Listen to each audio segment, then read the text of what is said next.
Big boss 12ರಲ್ಲಿ Gilli ನಟ ಹಾಗೂ ಕಾವ್ಯ ಜೋಡಿ ಎಲ್ಲರಿಗೂ ಕೂಡ ಅಚ್ಚುಮೆಚ್ಚು. ಜಂಟಿಯಾಗಿ ಮನೆ ಒಳಗೆ ಪ್ರವೇಶಿಸಿದ್ದ ಇಬ್ಬರ ಸ್ನೇಹ ದಿನ ಕಳೆದಂತೆ ಗಟ್ಟಿಯಾಯಿತು. ಗಿಲ್ಲಿ ಸದಾ ಕಾವು ಕಾವು ಅಂತ ಕಾವ್ಯ ಜೊತೆನೇ ಇರ್ತಿದ್ರು. ಆದ್ರೆ ಈಗ ಅದಕ್ಕೆ ಬ್ರೇಕ್ ಬಿದ್ದಂತೆ ಕಾಣ್ತಾ ಇದೆ. ಗಿಲ್ಲಿ ಸದಾ ಕಾವ್ಯರನ್ನ ರೇಗಿಸೋದು, ಕಾವ್ಯ ಬಗ್ಗೆ ಯಾರಾದ್ರೂ ಮಾತನಾಡಿದ್ರೆ ಅವರಿಗೆ ತಿರುಗೇಟನ್ನ ಕೊಡೋದು ಮಾಡ್ತಾ ಇದ್ರು. ಮನೆಯ ಸಹ ಸ್ಪರ್ಧಿಗಳು ಗಿಲ್ಲಿ ಕಾವು ಕಾವು ಅಂತ ಓಡಾಡ್ತಾ ಕಾಮಿಡಿ ಮಾಡೋದನ್ನ ಬಿಟ್ರೆ ಬೇರೇನು ಮಾಡ್ತಾ ಇಲ್ಲ ಅಂತ ಗಿಲ್ಲಿ ವಿರುದ್ಧ ಕಂಪ್ಲೇಂಟ್ ಅನ್ನ ಕೂಡ ಮಾಡಿದ್ರು. ಆದ್ರೆ ಇವರಿಬ್ಬರ ಸ್ನೇಹಕ್ಕೆ ಯಾರ ಕಣ್ಣು ಬಿತ್ತೋ ಗೊತ್ತಿಲ್ಲ. ಗಿಲ್ಲಿ ಹಾಗೂ ಕಾವ್ಯ ನಡುವೆ ಬಿರುಕು ಮೂಡಿ ಹುಸಿ ಮುನಿಸು ಶುರುವಾಗಿದೆ. ಇದೀಗ ಅದಕ್ಕೆ ಸಂಬಂಧಿಸಿದ ಹೊಸ ಪ್ರೋಮೋವನ್ನ ಕಲರ್ಸ್ ಕನ್ನಡ ಹಂಚಿಕೊಂಡಿದೆ.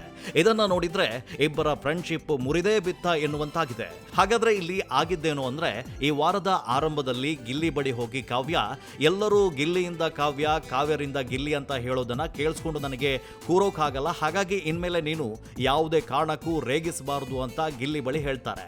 ಆದ್ರೆ ಇದಕ್ಕೆ ಗಿಲ್ಲಿ ರೇಗಿಸಬಾರದು ಅಂದ್ರೆ ನಾನು ಮಾತೇ ಆಡಲ್ಲ ಅಂತ ಕಾವ್ಯ ಜೊತೆ ಮಾತನ್ನೇ ಬಿಟ್ಟು ಬಿಡ್ತಾರೆ. ಗಿಲ್ಲಿ ತನ್ನ ಬಳಿ ಮಾತನ್ನ ನಿಲ್ಲಿಸಿದ್ದಕ್ಕೆ ಬೇಜಾರಾದ ಕಾವ್ಯ ಗಿಲ್ಲಿ ಜೊತೆ ಮಾತಾಡೋಕೆ ಮುಂದಾಗ್ತಾರೆ. ಮಾತೇ ಆಡಬೇಡಿ ಅಂತ ಹೇಳಿಲ್ಲ, ರೇಗಿಸಬೇಡಿ ಅಂತ ಮಾತ್ರ ಹೇಳಿದ್ದು ನಾನು ಅಂತಾರೆ.